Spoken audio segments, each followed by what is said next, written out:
लेकिन एक समूह नेत्रहीनों को कैसे लड़ाई करनी है? चिंता मत करो, उनके विरोधी भी सभी नेत्रहीन हैं। इस समय दुश्मन सेना पहाड़ी से नीचे हमला कर रही है, धीरे धीरे कदम दर कदम खोजती हुई नीचे की ओर जोरदार हमला करो।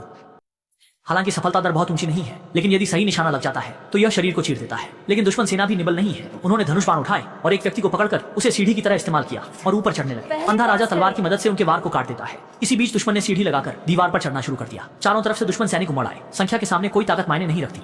चावांग मजबूरी में केवल स्थिति छोड़ने का आदेश दे सकता था। यह कबीले की अंतिम रक्षा पंक्ति थी और उनकी सबसे बड़ी चाल थी। जैसे ही सभी जनजाति के लोग बाहर निकले, उसने दीवार को काट दिया। भारी पत्थरों ने दुश्मन की पूरी सेना का सफाया कर दिया। लेकिन यह अंत नहीं था। दस्ते के छेनलियर को नजदीक से कई घोड़ों की टापें सुनाई दी। ऐसा लग रहा था कि अभी का हमला केवल अग्रिम सेना थी और अधिक तीव्र हमला आने वाला था। चावांग तुरंत ही अपनी जनजाति के लोगों को लेकर आगे बढ़ा।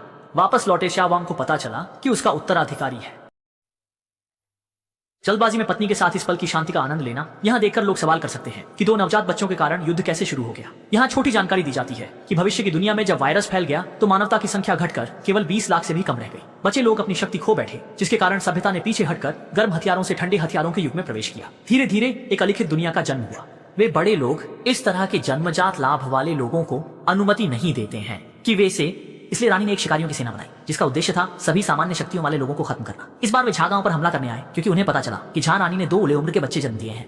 यहाँ ये भी स्पष्ट करना आवश्यक है कि झा राजा और झा रानी के बच्चे उलिंग के नहीं हो सकते। उनके पास शक्तियां थीं क्योंकि झा रानी की मुलाकात झा राजा से पहले ही वह गर्भवती थी। वे मानते हैं कि सारी आपदा उर्वशी ने ही जनजाति को।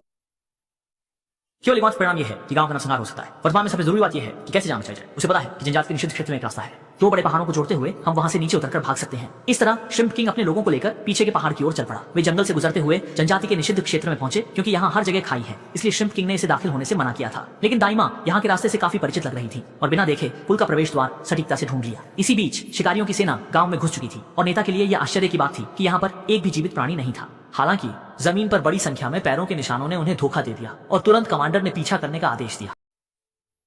राजा जैसी आभा फैलाते हुए वे अनियंत्रित होने से डर गए। इस समय दुश्मन की सेना भी पुल तक पहुंच गई और सभी लोग सावधानी से आगे बढ़े। हवा में घुटन भरी शांति थी, लेकिन यह सुंदर दृश्य अधिक समय तक नहीं टिक सका। आवाज सुनकर सामने रेड लीडर ने अंततः पुष्टि की कि उसके सामने की खाई पर एक पुल भी है। लेकिन उसने खुद को खतरे में नहीं डाला, बल्कि मुखबिर को पहले रास्ता देखने के लिए भेजा। इस व्यक्ति भी झींगा गांव का एक सदस्य था, लेकिन उसने इनाम के लिए अपने लोगों को धोखा दिया। शिकारियों को झींगा गांव में उलियों के जन्म के बारे में उसी के माध्यम से पता चला। झींगा राजा पीछे के हिस्से की रक्षा करते हुए रस्सी पुल के पास पहुंचा और एक बार में रस्सी काट दी, जिससे पूरा पुल हिल गया। मुखबिर ने जोर से सहायता की गुहार लगाई। इस समय झींगा राजा को उसकी धोखेबाजी की बात नहीं पता थी और उसने उसे गुजरने दिया क्योंकि वह गांव का सदस्य था। उसके बाद उसने एक और बार से पीछे का रास्ता काटा।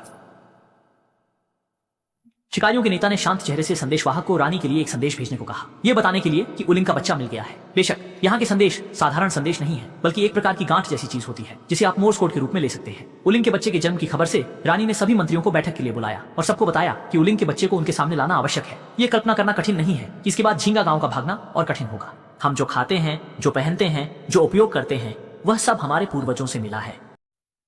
只是后来被病毒剥夺的时，久而久之，这些常见的东西变得不再常见到我们这一代，甚至把遗物和武器都当作神的赐予，但其实都是所谓的无令给我们。